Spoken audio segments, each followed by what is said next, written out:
నమస్తే, welcome to Abhinav Bharat. Telangana రాష్ట్ర అవతరణ తర్వాత ఉద్యమ పార్టీగా ఉన్న టీఆర్ఎస్ పార్టీకి 2014-2018 ఎన్నికల్లో ఓటర్లు పట్టం కట్టారు. తెలంగాణ రాష్ట్రాన్ని కేసీఆర్ కూడా ఉద్యమం తరహాలోనే అభివృద్ధి చేశారు. కానీ నీళ్లు, నిధులు, నియామకాలు అనే నినాదంతో తెలంగాణ సాధించిన తర్వాత 10 ఏళ్లలో కేవలం నీళ్లు ఒక్కటే సాధించగలిగారనే విమర్శ కూడా ఉంది. అయితే 1,00,000 కోట్ల రూపాయలతో నిర్మించిన కాళేశ్వరం ప్రాజెక్టులో ప్రధానమైన మేడిగడ్డ బ్యారేజ్ కుంగిపోవడం కేసీఆర్ వైఫల్యాలను బయటపెట్టింది. అప్పటి నుంచే కేసీఆర్ కుంగుబాటు మొదలైంది. గత 2 ఎన్నికల్లో ప్రదర్శించిన దూకుడు 2023 నవంబర్ ఎన్నికల్లో కనిపించలేదు. ఇదే సమయంలో టీపీసీసీ చీఫ్ రేవంత్ రెడ్డి దూకుడు పెంచారు. బీఆర్ఎస్ వైఫల్యాలు ఎండగట్టడంతో పాటు 6 గ్యారంటీలు ప్రకటించిన అస్తం పార్టీని ప్రజలు అందలం ఎక్కించారు. అసెంబ్లీ ఎన్నికల తర్వాత కేసీఆర్ కాస్త సైలెంట్ అయ్యారు. పెద్దాయన కాస్త దూరంగా ఉన్న బీఆర్ఎస్ ఎక్కడ తగ్గేదేలే అన్నట్టు వ్యవహరిస్తూ అదే దూకుడును కొనసాగిస్తోంది. ఇదే బీఆర్ఎస్కు పెద్ద ప్లస్ పాయింట్. అయితే అధికారంలోకి వచ్చిన రేవంత్ రెడ్డి కూడా ప్రతిపక్ష నేత తరహాలోనే దూకుడు ప్రదర్శిస్తున్నారు. దీంతో అధికార ప్రతిపక్ష పార్టీల మధ్య హీట్ ఎక్కడా తగ్గడం లేదు. ఇదిలా ఉండగా కేసీఆర్ ఇప్పుడు మళ్ళీ ప్రజల్లోకి రాబోతున్నట్టు బీఆర్ఎస్ అనుకూల మీడియా పెద్ద పెద్ద శీర్షికలతో కథనాలు రాస్తూ ఛానళ్లలోనూ కథనాలు ప్రసారం చేస్తుంది. అయితే ఇందులో కేసీఆర్ సొంత పత్రిక మాత్రం ఆయన పరువు తీసేలా కథనాలు రాయడం ఆశ్చర్యానికి గురి చేస్తుంది. 9 నెలల తర్వాత పార్టీ నేతల విన్నపంతో మళ్ళీ కేసీఆర్ యాక్టివ్ కాబోతున్నారు అంటూ ఓ కథనం రాసింది. ఇది చూసి రాజకీయ విశ్లేషకులు ఆశ్చర్యం వ్యక్తం చేస్తున్నారు. కేసీఆర్ రాజకీయ వ్యూహాల్లో ఆరితేరిన నేత. ఆయనకు ఎప్పుడు అగ్రెసివ్గా ఉండాలో, ఎప్పుడు యాక్టివ్గా ఉండాలో బాగా తెలుసు. కానీ ఆయన సొంత పత్రిక మాత్రం కేసీఆర్ ఎన్నికల తర్వాత సైలెంట్ అయ్యారని రాసింది. అంటే కేసీఆర్ భయపడ్డారు, రాజకీయాలకు దూరంగా ఉంటున్నారు అని అర్థం వచ్చేలా ప్రస్తావించింది.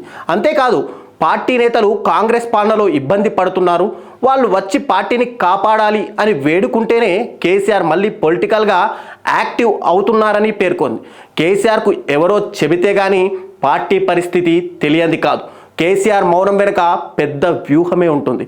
తుఫాను ముందు ప్రశాంతత లాంటిది కేసీఆర్ మౌనం. కానీ పార్టీ నేతలు చెబితే కానీ కేసీఆర్ తెలుసుకోలేదు అన్నట్టుగా నమస్తే తెలంగాణ కథనం సాగింది.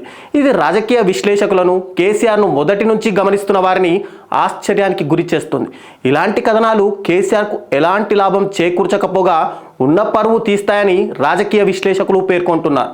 బలహీనుడు అని అర్థం వచ్చేలా కథనం రాయడం తీవ్ర నష్టం కలిగిస్తుందనే అభిప్రాయము వ్యక్తమవుతోంది. ఇక కేసీఆర్ అనుకూల మీడియా తీరు వేరు. అక్కడ పూర్తిగా ప్రభుత్వ వ్యతిరేక వార్తలే. తెలంగాణలో కాంగ్రెస్ ప్రభుత్వంపై 9 నెలలకే ప్రజల్లో విరక్తి వచ్చిందన్నట్టు కథనాలు వస్తున్నాయి. కానీ వాస్తవంగా ఆ పరిస్థితి క్షేత్రస్థాయిలో ఎక్కడా కనిపించడం లేదు. కేసీఆర్ కూడా కాంగ్రెస్ పాలనపై ప్రజల్లో వ్యతిరేకత వచ్చిందని లోక్సభ ఎన్నికల సమయంలోనే ప్రచారం చేశారు. కానీ లోక్సభ ఎన్నికల్లో బీఆర్ఎస్కు ఒక్క స్థానం కూడా గెలవలేకపోయింది. అంటే వ్యతిరేకత కాంగ్రెస్పై కాదు, బీఆర్ఎస్ పైనే ఉందన్న విషయం అప్పుడే అర్థమైంది. ఈ విషయం తెలిసే కేసీఆర్ ఇన్నాళ్ళు సైలెంట్ అయ్యారు.